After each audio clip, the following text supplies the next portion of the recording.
Warning. This is not a safe space. Leave your bullshit and feelings at the door. Today, we're going to give you our no bullshit opinion on mass shootings and the people who commit them on the Man Cave. It's time for the most raw and unfiltered experience on the internet. So kick your feet up and grab a cold one. You have just entered the Man Cave. And now, here they are, winners of the self-proclaimed International Greatest Men Alive Award, Brad and Terry. Hey, thanks for joining us here in the Man Cave. I am Brad. And I am Terry. And make sure to check us out online over on Facebook, Instagram, Twitter, and listen to us on iTunes, Google Play, SoundCloud, Stitcher, Spotify, and YouTube.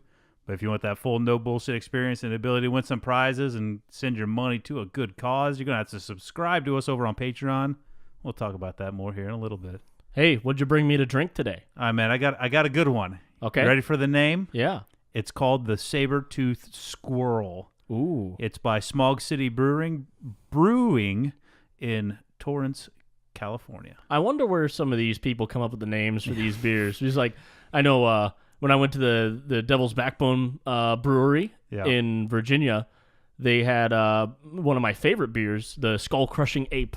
And I'm like, we got that. We got the Saber-Tooth Squirrel. Like, where do they come up with these names? But it's the ones with the wacky names that are always so fucking good. And you're going to try it just because it has a wacky name. Yeah. And you don't even care. Like, you could say, well, this tastes like fermented shit, but it's called this name. Like, that's a fucking catchy name. Give me 2 pints. Yeah, exactly. All right, so we're talking about I guess it's a touchy subject, and that is mass shootings. And it's a tough one, man, because I don't want to give the people that commit these heinous acts any kind of fame. Yeah. And that's not what we intend to do with this episode. But we want to talk about some of the facts and kind of give our opinion on maybe why these things happen and how we can prevent them from happening in the future. And this all comes in the wake of the incident in Colorado this past week. Yeah, where they had the two, I guess you could say 2 kids, because realistically the one guy was 18. So, I mean, he's reported as an adult because he's hit 18, and then the other person was, I don't necessarily know the age has been identified, but they've been identified as a minor. But even so, regardless of your age, unless you're exceptionally young, yeah, if you grab a gun and you go into a school or a public place with the intent of killing people, it does not matter how old you are at that point. You have full knowledge of what you're trying to do, and in my opinion, that's all that matters at that point. Yeah, I think I heard one place where they're the second person is borderline on the age restriction to be charged as an adult. Yeah, because I mean, like you said, at that point in your life, you know the difference between right and wrong. You know what you're about to do is not acceptable, and that it's a crime. Right, and I think I don't know if the one that is a minor will be charged as an adult, but I believe that they should be, because when the intent of the crime is so clear, it should not matter your age at that point. As you get even if you are not classified as an adult by the age, I think as you grow, if you are allowed to remain in society, you only become more dangerous if, say, at 15 years old, you're already trying to walk into public places and kill people. Yeah. And my thing when I read this is, I mean, fuck, I was a kid one time. You were a kid one time. It never dawned on me and I was picked on. In high school. So was I, yeah. It never dawned on me to take one of my parents' guns that they had in the house. It would have been a little hard to take to school because, well, it would have been hard to sneak a 12 gauge into class without somebody seeing me. Yeah. But I never in a million years thought that was the answer to my problems of just going in and shooting somebody in order to solve my problem. One of my earliest memories, I remember I was being picked on at school, and I came home one day very upset about it. And I remember I told my parents a story about what happened, and my mom looked at my dad and said, "Teach him how to fight." Yeah.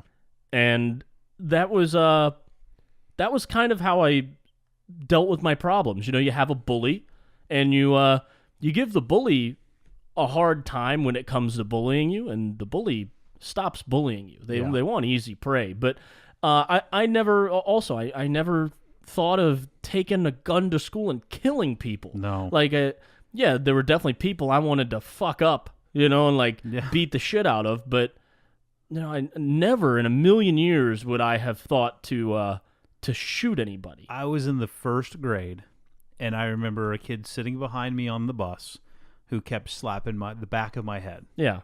And I finally, it had probably been going on for 10 minutes, got tired of it. And I turned around, and I didn't punch him, but I kind of did an open hand punch to the face kind of thing, but right on the bridge of this kid's nose. Yeah. You can imagine what I did to his nose. You broke his nose. 100% Yeah. I did.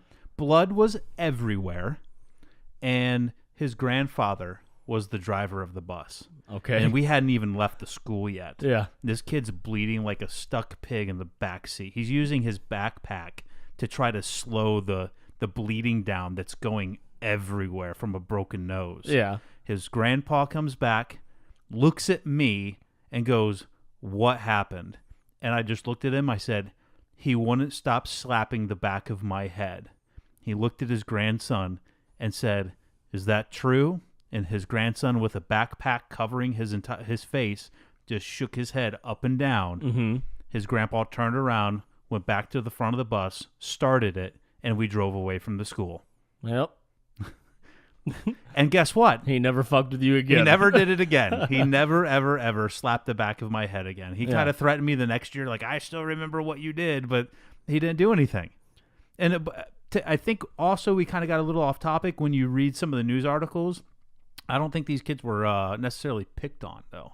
I mean, Okay. It does happen where, kids get picked on. They feel like that the only recourse is to go in and, fucking shoot somebody up. But you can read an NBC News article where the suspect was alleged that he would whisper, quote, like get really close and kind of put his arm around you and whisper in your ear, "Don't come to school tomorrow," one of the former students said. So this kid made like creepy shooting jokes, or is at least alleged to have made creepy shooting jokes. I don't care. Like if I was still in school, whether it be high school, college, whatever, or even in the workplace, if somebody comes up to me and says something like that, I'm immediately calling the police. I mean, I think we've worked together in some places, and we've made some dark humor jokes. Nothing along those lines. I think you can make some dark humor jokes where you can look at the person and be like, haha, like you 100% know they're fucking around. Yeah. But I don't think that guy, if this is what they're alleging,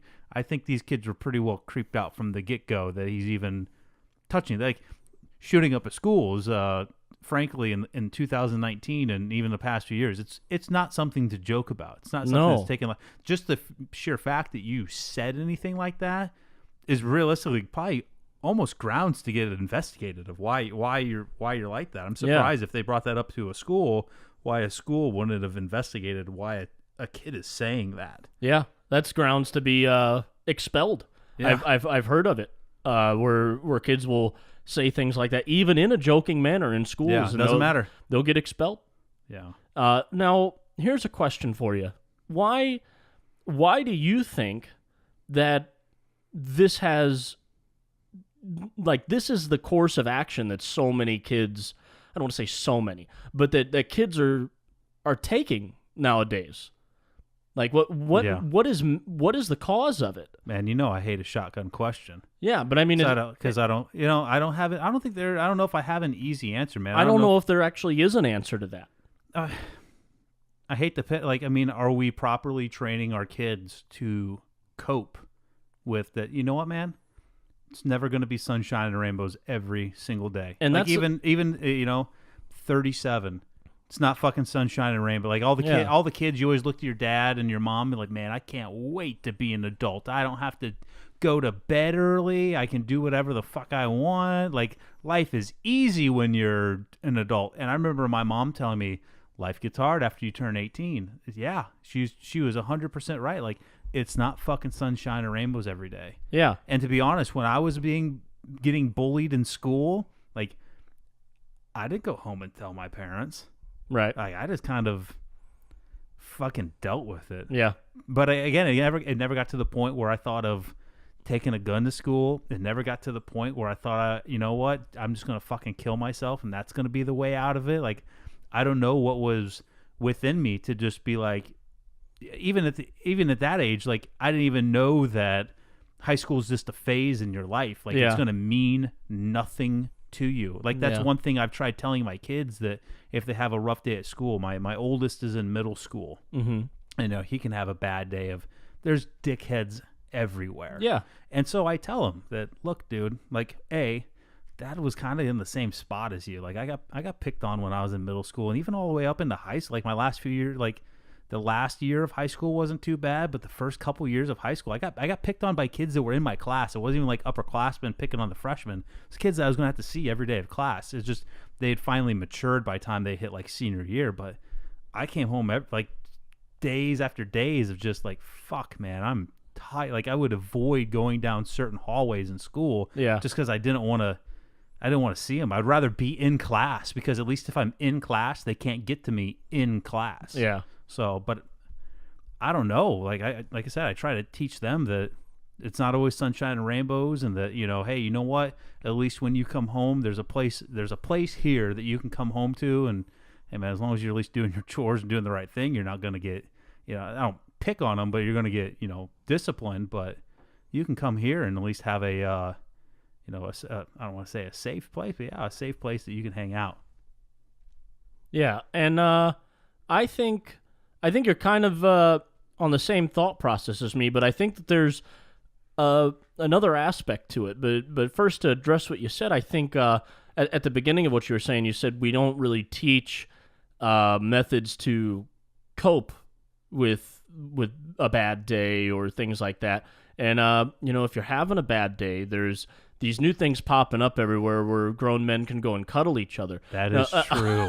Okay, no. But what you see nowadays is like when people are having a hard time, especially kids, I'm not saying that these people are always medicated that go and shoot up schools, but we mask the problem with medication instead of teaching people how to deal with the problems and face them, because learning to face a problem head on will make you so much stronger mentally. Yeah. That the next problem that comes, it won't be an issue for you. Yeah, I think part two, if you've ever listened to a guy I like listening to, is David Goggins, right? He talks to this huge thing about callousing your mind. Yeah. I think maybe those years, like looking back, like it really, what it was doing for me. I ate my emotions a lot. Yeah. Because it wasn't that my parents were unapproachable or that my parents didn't love me. It was just, that it wasn't the people that I went and told Dad I'm getting picked on in school and stuff like that. Because you know what? Honestly, I knew my one thing my dad was not going to do when I told him I was getting picked on in school. He wasn't going to go up there and go beat him up for me. No. He was not. I knew he wasn't. So I just kind of like came home and I come home. Home's chill. Home is a place where those kids aren't going to get to me, and I can be myself. I can do whatever I want to do. So it was like the weight off my shoulder. But then one thing that, being at school, what it did to me is I learned to deal that not everything's sunshine and rainbows. It'll be fine. You'll make it through it. Tomorrow the sun shall rise again in the east and set in the west. You just keep pushing on. Yeah. Maybe we're missing out on opportunities to teach our kids that. I think so. And another thing, and I guess in a way we could be guilty of it right now, is we make these events of mass shootings, school shootings, so public. Mm-hmm. And we give these people and not all of them are after the fame of being a mass killer, but we make them famous anyway. Yeah. And man, it's just when it's everywhere, right? if somebody has had that seed in their head of like, maybe I'll just shoot up the fucking school, you know? Yeah. Because information gets shared so fast. And then they've had this seed, and then boom, on the news, it's like, oh, there was a school shooting here, there was a school shooting there. It's like now these kids that had that seed are like, well, that guy did it, you know, and that guy did it, and now what does that tell them? You know, that it. I don't want to say that they know that they think it's okay, but they're not alone in that thought process, and it makes it easier for them to go do that sort of thing. Yeah, and how fast information travels in 2019. I guarantee if you checked your social media within 10 minutes of that incident happening, it was on your social media. Yeah. Like, you see that instantly, what is going on. It's unavoidable. You are not going to have this happen and not really just kind of like, oh, shit, that happened? Right. I didn't know. Yeah. So, yeah, people are going to see that it happened. And then you have instances online again where, you know, I don't remember which shooting it was, but the guy who ended up shooting up a school had said online that he was going to do it, right? And, you know, people on the internet are assholes, internet trolls, that sort of thing. And there are people that will say, yeah, do it, right? Like, root them on. And it's like, man, how much easier did that just get for that dude to wrap his head around doing it? Yeah. You know, even though that guy on the other end of the computer might feel like, yo, I really hope that kid doesn't shoot up a fucking school, you know, but he's just a dickhead that tries to be funny by doing that. You know, it's like we got to choose our words carefully in that regard, because when it comes to someone saying something like, I'm going to shoot up a school, like, that should never, ever be taken lightly. Yeah, even the dumbasses a few years ago that, remember they tortured like that special kids needs, and they streamed it on Facebook. I remember that. What? Yeah. Like, that's just, you're wanting to get famous at that. You want your name to be broadcasted out there. You want to be famous. So my question back to you, how do we prevent it? So the first place everybody goes, and we're going to try to keep this as non-political as possible. Of course. Right? But it does dive a little bit into politics when you talk about preventing this, because there's always that political discussion afterwards, and it goes into the gun control thing. Yeah, I think that, but to be honest, to try to, like, how I interpret, like, hey, let's try to keep politics out of it, you just go by numbers, man. You, like, I'm a black and white ones and zeros number kind of a guy. Yeah. Like, if you can prove to me something by showing me data to prove a point, then I'm more inclined to listen to, that's probably going to make sense, rather than, like, if you start your sentence with the two words of, I feel, fill in blank, like, I'm not interested in what you feel, show me the data. Right. And I think if you're going to talk gun control when it comes to any of this, the only thing that would ever make gun control a realistic debate when it comes to mass shootings is if we had the ability to Thanos snap all guns out of existence. Oh man, I think that's a good lead into our after the show. We talk Endgame. Okay. Yeah, but you can't stop this kind of stuff by regulation of weapons. Yeah. You can't, because these people that go and do this are, first of all, a lot of times finding illegal weapons, right? Mm-hmm. And if we want to talk about getting rid of all the legal stuff to remove the illegal activity, that just makes no sense to me.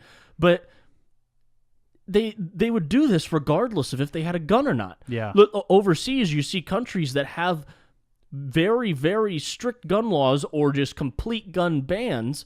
People kill each other with machetes and swords and knives and stuff. So, like, they're going to do this stuff regardless if there's guns or not. Yeah, where did the Sandy Hook kid get his gun from? Didn't he get it from his mom's place or something like that? I forget. Like, I don't remember. These kids get, they haven't released where these kids got their guns from. Right. Which to me is also amazing. Yeah. Because in other instances, we see that the type of gun manufacturer and how it was acquired within a day. Yeah. You know how they got that. and I have not seen anything of what type of gun other than it was a handgun used. No clue how they got it. What if they got it from their parents? Are you planning on, like, again, you need legislation to say, you know what? I know you've never done anything wrong with weapons. You've never beat your spouse up to prevent you from being able to buy a firearm. Yep. But you got those pesky kids, and I can't guarantee that you're going to lock it up and they won't get their hands on it. So sorry, you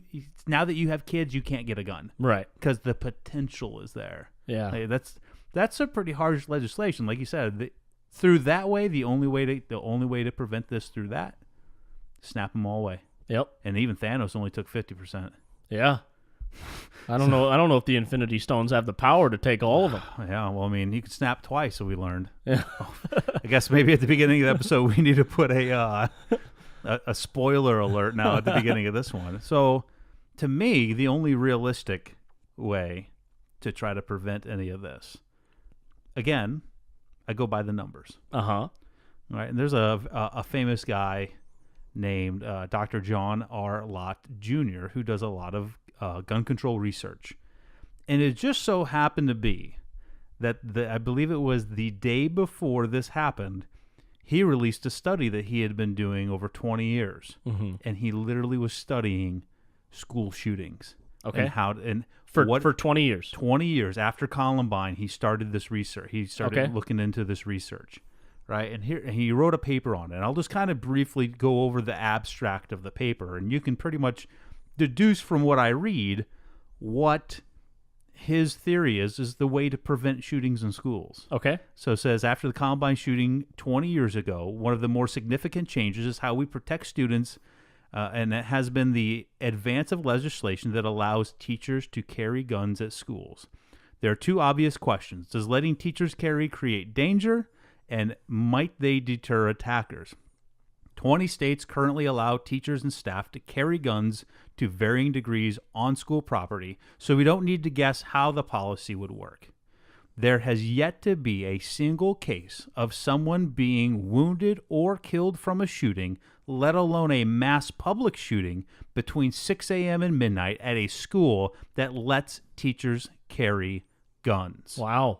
Zero. The number is zero. Over 20 years of research, the number has consistently stayed zero. Wow. There have been no school shootings where teachers are allowed to carry guns. Now, on those campuses where teachers carry guns, is it posted outside the campuses that the teachers can carry? I have no idea. Because I wonder how aware the students are that the teachers can carry. That'd be an interesting. That'd be interesting to see. Yeah. But if I was the principal, I'd make it very known that teachers are carrying, and you don't know which ones. And with that, I think it would be really cool to see when campuses allow that for the teachers that opt in to carrying, if they receive some sort of training, like the local police department would train them in marksmanship and things of that nature. I think that would be very cool. I'd be willing to put money on it that there isn't a single police department out there, especially if they got officers who have kids that go to those schools,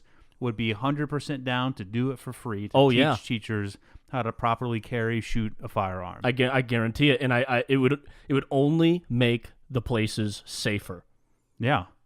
So I think one argument that a lot of people have is like, well, what if there's an accident, or what if somebody gets a hold of the teacher's guns? Right. No need to fear. He looked into that too. Fears of teachers carrying guns in terms of such as students obtaining teachers' guns have not occurred at all. And there was only one accidental discharge outside of school hours, with no one being really harmed. So, out of 20 years, looking at schools where teachers carry guns, 0 school shootings, 0 incidences of students getting hold of teachers' guns. That's an insane statistic right there. Yeah. It is. You would think that there would 0. Like 0 happened most of the time. Yeah. But you would have a fluke incident every now and again. Like over 20 years, you'd have one. Yeah. One. Over 20 years, one would happen at a school where teachers were carrying guns. What are the odds that over 20 years it stayed none? Well, when you do any kind of armed security, right? The first thing that they teach you is the number one deterrence to any kind of incident happening is simply presence. Yeah. In the presence of that gun being somewhere on that campus, with the sole purpose of, if you try to do anything and kill anybody in this school, that gun is for you. Like, that bullet's got your name on it. That presence alone, look at the deterrence there. That's 20 years of zero incidents. Yeah. That's not even like you would expect from a rational standpoint. If you started that experiment today, like if this never happened and you're like, for 20 years we're going to look at this, right? You would think at least somewhere someone would have tried and that armed teacher would have stopped it. Yeah. But it doesn't even get that far because of the presence. If you had to, like, if you started now and you bet money, like you got to bet money, like, and you put cups out, right? And you're going to put your money in a cup, and you had a cup for no incidents were going to happen in 20 years, 1, 2, 5, 10. I would never put it in zero. The fucking zero cup would be empty. Empty, yeah. Even for people on our wavelength of thinking that is a good solution, would still never put money in that zero cup. But like, okay, maybe 1 or 2, something like that. You look at the statistics of how many happen a year and be like, okay, it might mitigate it down to like maybe 2 will happen in 20 years. Again, nobody in their right mind would have put any of their betting money in the cup that had fucking 0 on it. Yeah. No way possible. Right. So to me, the numbers show if you want to protect kids, start arming teachers. Yeah, and train the teachers. Yeah. We're not advocating you just chuck some guns at teachers in the school and let them go, hog wild with it. Yeah. Give them some training on it, but I think that's a huge deterrent. And you would have signs. You would not only have the police officers jumping out of their seats to give the training, I guarantee you would have a lot of teachers in every campus in the country that would be like, yeah, give me the gun. Or they already have a gun. They already have the training. Be like, oh, I can take it now? Yeah. Roger that. Yep. Let me protect my students. Yeah. The large majority of teachers, they give a fuck about their students, and they don't want that kind of thing to happen. It's not even about them protecting themselves. Yeah. All right, man. I think this was a good debate, good episode. But if you've been listening this far, hit us up on Facebook. Let us know what you think. If maybe we're completely off base and out to lunch, or you think we're dead on, let us know. But hey, don't forget to follow us over on Facebook, the official Man Cave Podcast. Check us out on Twitter at the Man Cave 14, over on Instagram at the Man Cave Podcast. You can also check us out on YouTube. But if you want that full no safe space, no bullshit experience, check us out. Subscribe to us over on Patreon, right? We got 3 different levels. We're going to end the show real quick with this one. You got $1, $5, and $20. No matter which one you sign up for, all that money's going to salute the troops. We're making care packages for the troops.